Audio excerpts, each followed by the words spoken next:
তো গাইস এই যে মনু আর এই যে আমাকে দেখতে পাচ্ছ রিপোর্টের গাদা রিপোর্ট চেক করাইতে করাইতে হসপিটাল দেখো আমাকে ভাবছো এত বড় হসপিটাল দেখানোর মানে কি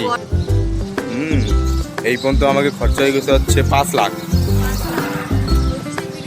আমরা এখন হচ্ছে বাড়ি ব্লাড দেওয়ার পর এখান থেকে চলে গেলাম টিফিন খাওয়ার জন্য। আগের দিন টিফিন খেয়েছিলাম, বাজি ছিল। এই টিফিনটা হেভি টেস্ট বানায়। তো ওখান থেকে ঘরে চলে আসলাম। ঘরে আসার পরে মুনু চিকেন নিয়ে এসেছিলো, আমি হেল্প করে দিয়েছিলাম, রান্না মুনু করছিল।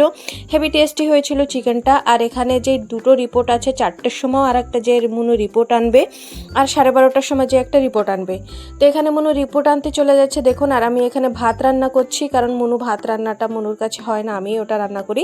তো এখানে মুনু রিপোর্ট নিয়ে চলে আসছে, এটা নেগেটিভ ছিল। চলো ঠিক আছে। পরে যেটা এনেছিলাম ওটা পজিটিভই ছিল, দুজনেরই পজিটিভ ছিল।